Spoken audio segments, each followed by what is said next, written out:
So the first case, a 33-year-old male patient presented with complaints of a diminution of vision in both the eyes in 4 months. It was gradual in nature and it wasn't associated with any pain or redness. He had no other ocular complaints and there was no significant ocular or any similar history of similar complaints in the family. He was diagnosed as a hypertensive and a diabetic 2 and 1 years back, respectively, and he had a recorded BP of 230 by 140 mmHg as of 4 months back which was brought under control with medication. On examination, his best corrected visual acuity was 624 and N6 in the right eye, and 6 by 9 and N6 in the left eye. IOP was 14 mmHg in both the eyes. Anterior segment findings were normal. On fundus examination, there were features of grade 4 hypertensive retinopathy, grade 3 hypertensive retinopathy in both the eyes.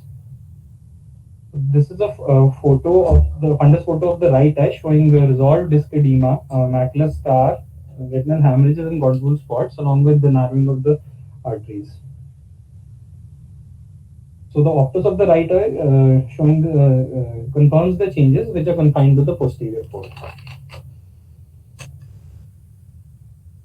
Similar findings are seen on the fundus photo and the optus of the left eye. As we can see, this is the fundus photo. Also the optus, which again shows the findings are confined to the posterior pole. OCT of the right eye revealed a hard exudate plaque at the fovea along with parafoveal thickening of the retina. Whereas OCT of the left eye revealed a subfoveal subretinal fluid along with parafoveal retinal thickening.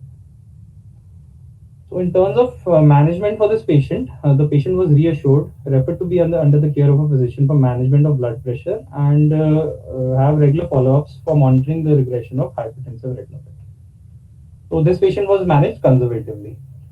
I looked at few articles, so I found this one article which was published in the Oman Journal of Ophthalmology. So here the 32-year-old patient, female patient, she was a hypertensive since 2 years, was on treatment but had a poor control of hypertension, presented with the blurred vision in both the eyes. The visual acuity was counting fingers in 2 meters in both the eyes. She had features of grade 4 hypertensive retinopathy, and OCT showed macular edema, as we can see in this photo, with an NST. So they decided to treat this patient, and she had no other comorbidities, although she had renal impairment. So they decided to treat this patient with a single dose of Avastin, and incidentally, after a month, the visual acuity improved to 6 by 60 in the right eye and 6 by 36 in the left eye. Although there was resolution of macular edema, there was thinning of the fovea in both the eyes. This is another reference. Kim et al. Also reported similar results in 2 patients. I've given the reference on the slide above. So coming to the second case, a 49-year-old male presented with diminution of vision in both the eyes since 5 days. This was sudden in onset and painless in nature.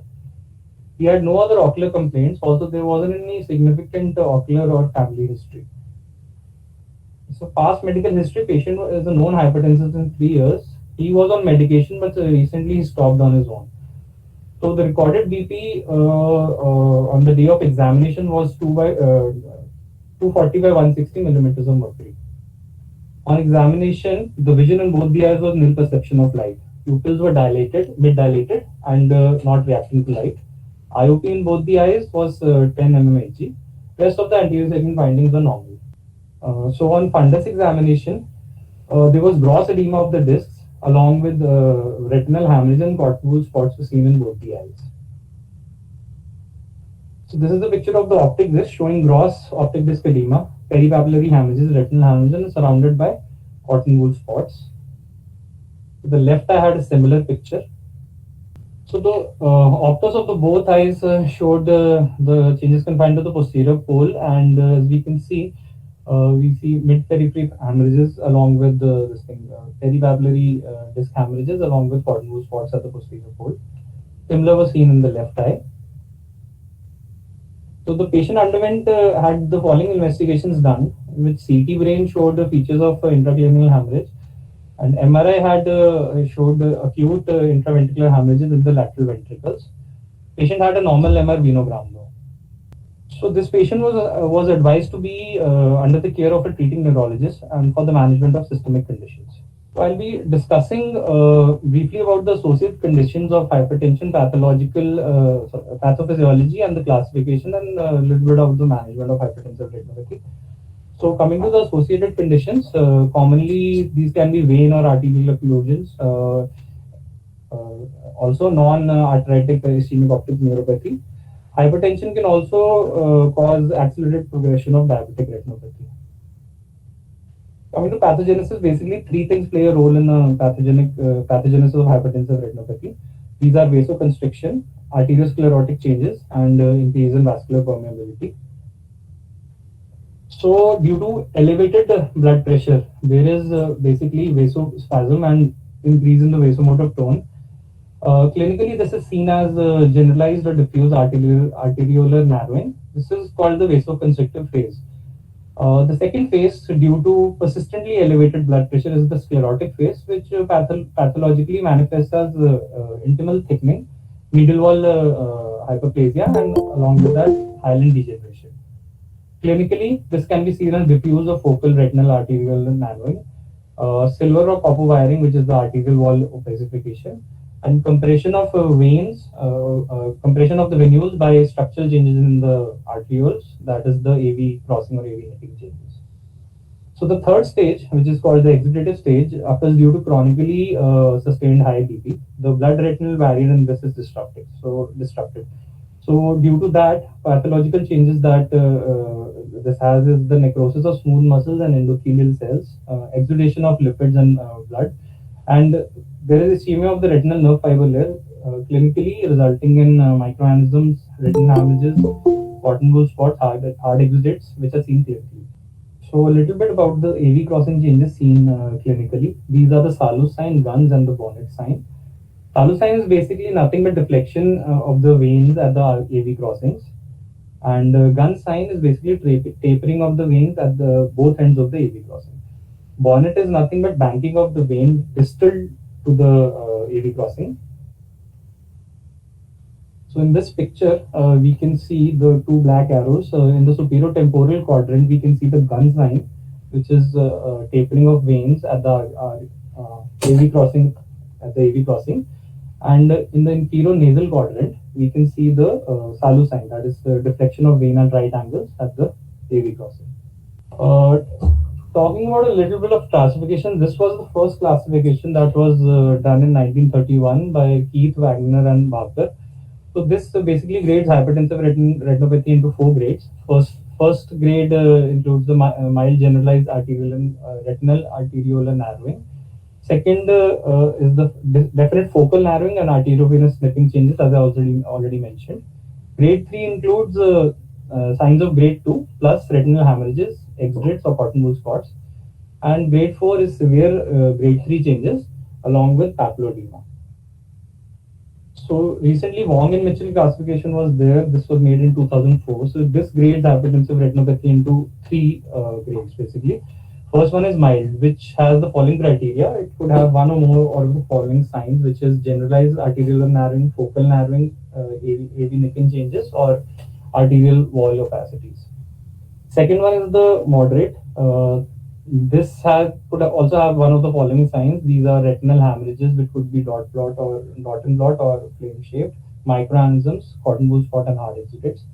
And the third grade is severe, which has moderate retinopathy plus bilateral optic disc swelling.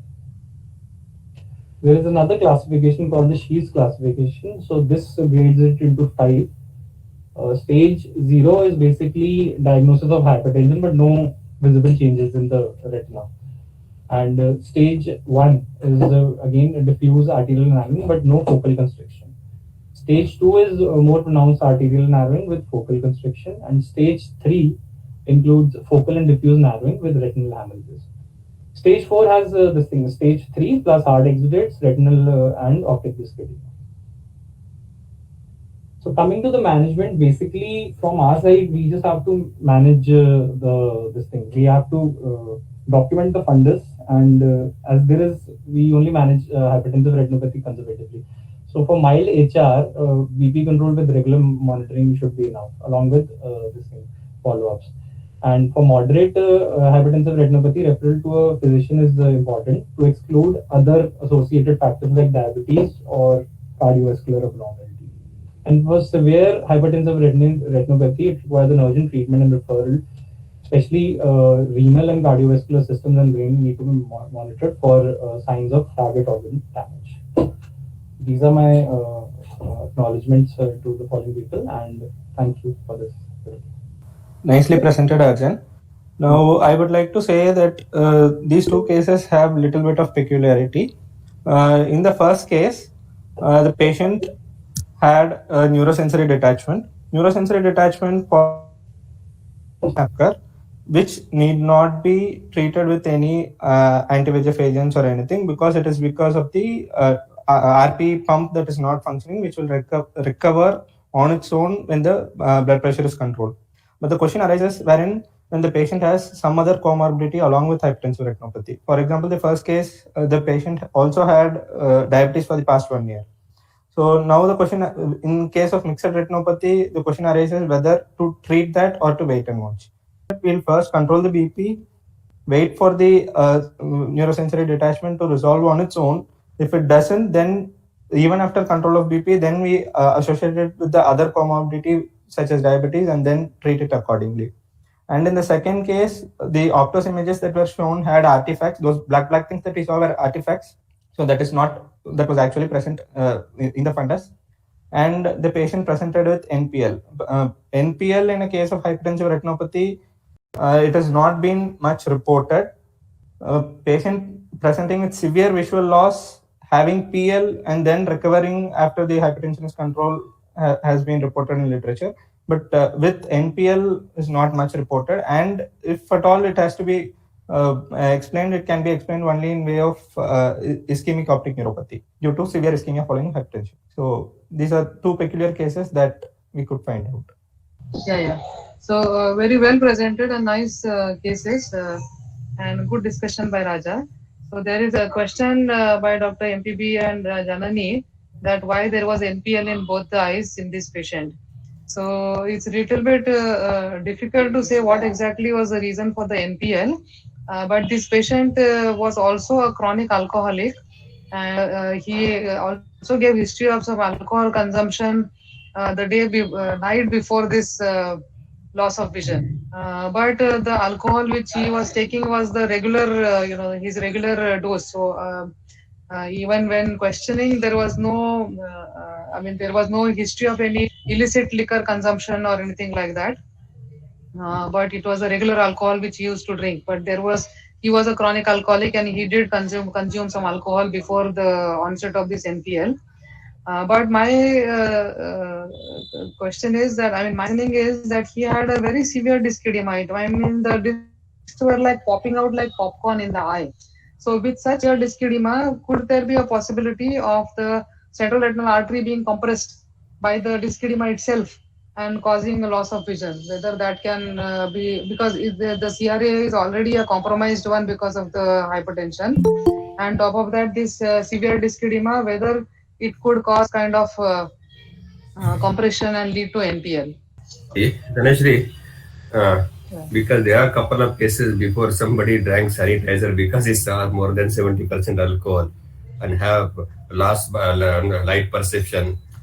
He was his regular dose, not anything else, no? That is what was told us. I seen the neuro-ophthalm people have also elicited the history, but although the neuro-ophthalm people have written that alcohol poisoning cannot be ruled out, he did say that nearly 15 years he was an alcoholic and he used to drink alcohol every day.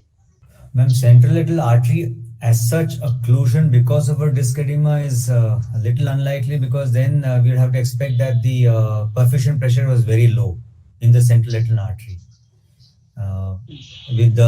Usually with malignant hypertension, you'll have there's something called a Cushing's reflex. You get a increase in the perfusion pressure to the brain, which leads to all these hemorrhages in the brain and stuff like that. And so direct compression, either it's infiltrative compression or behind. So behind when the central retinal artery is entering the optic nerve.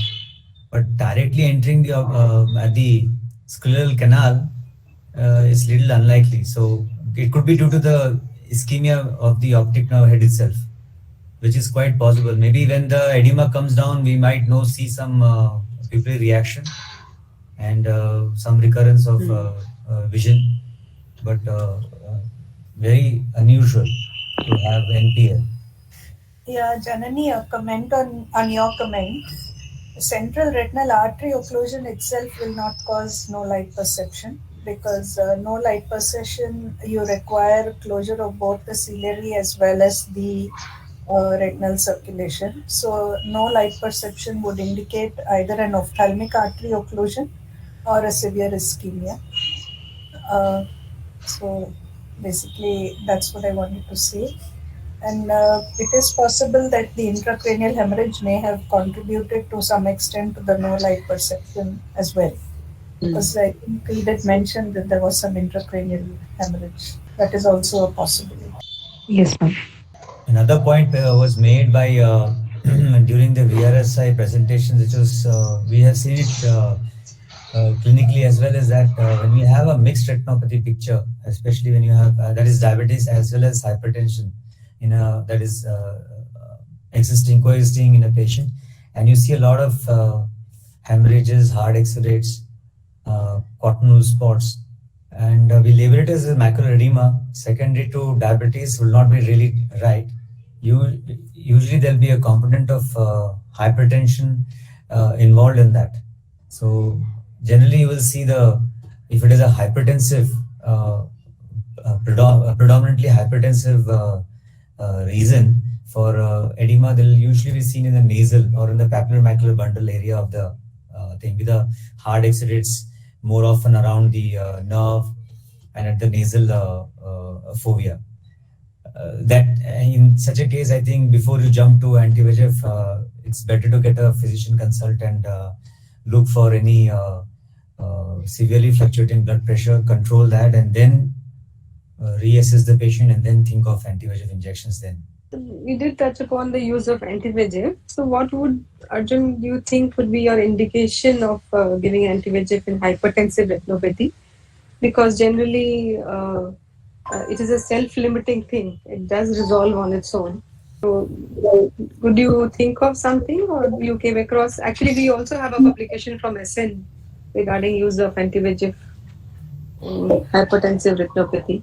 But could you come across any discussion points in the articles that you suggested, referred to?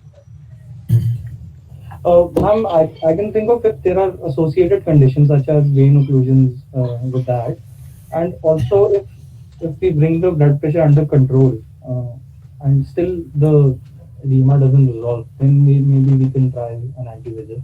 These were two isolated reports actually. Normally, we usually don't treat hypertensive retinopathy because it resolves on its own after control of BP. So these are the two things I can think of. If it's associated with the like Siyasat said, could be a mixed retinopathy or associated vein occlusions. So these are the two things. So sometimes actually when you have this kind of edema with the hypertensive retinopathy, you have the formation of a macular star. And those exudates under the fovea can be a reason for a permanently compromised vision. So if something like that you think is impending, that could be one of the reasons you could think of an anti-VEGF so that you avoid it. But sometimes that may precipitate it also. But that could be one of the indications that you can, and the exudates are sometimes known to reduce with the use of anti-VEGF. But because most of the cases, and even in our case, it was followed by thinning, so it generally means that there is a loss of ellipsoid, and ischemia is a large component in the loss of vision in these cases.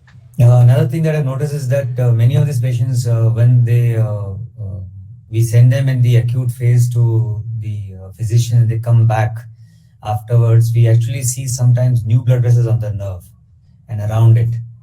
And when you do an FFA, you actually don't see any significant non-perfusion in the periphery, as you will probably expect in a central little vein occlusion, causing a new vessel on the disease. And these very fine vessels remain there, and then slowly they fibrose and then they close down. But I'm not sure whether anti-VEGF really helps in that, though there has been a few queries and people have given anti-VEGF injections. I would like to know everybody else's experience regarding that. So Chetan, as I just shared, that one of my cases which we reported many years ago, it was almost one of the first reported cases of anti-VEGF for hypertensive retinopathy. We did have a very great resolution and no need for repeated injections also. But then visual acuity remains compromised because thinned out retina, as you correctly said, that ischemia is the large component. So just to share one more point, I recently also had a patient who had a CRVO. So he was a diabetic and hypertensive, but just on examination, the clinical examination sometimes is really very important. I just felt as if the disc edema is somewhat more than what you would expect to see with CRV. You have some kind of blurring of this margin with CRV also, but this looked like, as somebody mentioned, popping out of the disc. So we did do some fields and all those things. It showed an MRI also was done. So we had altitudinal defects suggestive of ischemic neuropathy. So these can coexist. So vascular diseases can affect the retina and the retinal occlusion and the optic nerve occlusion together. And though patient did have edema, by the time we got the MRI and all those things done, he actually had resolution of the disc edema and with gliosis and resolution of edema, macular edema, and spontaneous improvement of vision without use of any anti-VEGF. So it was largely the neuropathy which was responsible for the poor vision, and CRVO was just coexisting. So sometimes it is important to make small observations, it helps. Yeah, I just wanted to say that anti-VEGFs do have anti-inflammatory activity also. So sometimes it works as if you were giving an intravitreal steroid or something. So probably that is the reason why some disc edema does resolve, because it has an anti-inflammatory effect. So that could be one of the reasons why anti-VEGFs work in these cases. Also, the malignant type of hypertension where you have a disc edema and a lot of exudation in the retina is usually seen in younger patients who develop hypertension, because the older patients generally, if there's a chronic hypertension, there is sclerosis of the veins, or that is what he called hyalinization of the arteries developed. So they are less prone to developing exudative changes in such a fast manner. It takes a little while. So basically malignant hypertension is nothing but a fibrinoid necrosis of the arterial wall itself, hence leading to disruption of blood barrier and leading to so much of cotton spot, heart exudates and stuff like that. So these are the cases you will see. If you see it in a young patient, if you see signs of hypertensive retinopathy and he's never had an examination before, I think it's a good idea to get them completely evaluated, because sometimes, very rarely, we have seen patients having a systemic checkup and found out that there's a renal artery stenosis or a absent kidney, or there's a pheochromocytoma, something which is predisposed to this hypertensive retinopathy. So always get, and as Sumeshri said, eclampsia, HELP syndrome, all of these are factors that you examine especially when she's talked about ladies. So that also has to be kept in mind. Arjan, do you want to answer ma'am's question about hypertensive choroidopathy? Yes, sir. So basically, the two main signs of hypertensive choroidopathy are areas of focal ischemia which appear as yellowish lesions. These are called the Elching spots, ma'am.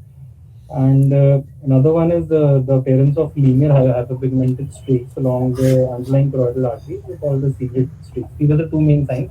Also, ma'am, macular edema will be present in this hypertensive choroidopathy. And also we can see in case of severely elevated blood pressure, we can see serous retinal detachments or RP. Yeah, excellent. And if basically there are RP level leaks if one was to do a fluorescein angiogram if you do it by mistake. Yes, sir. Okay. And what are the features of methyl alcohol poisoning, since we were discussing this? Postgraduates are in, please listen, because these are questions very theoretical but likely to be asked in your exam. Yeah, Arjan, tell us. Ocular symptoms will have, ma'am, the patient will have blurred vision, he could have photophobia. The pupillary reaction could be, ma'am, sluggish, and obviously visual acuity should be going to reduce. On fundus, we'll have, ma'am, optic disc edema with tortuous vessels. So if there are no comments, thanks for joining us this evening.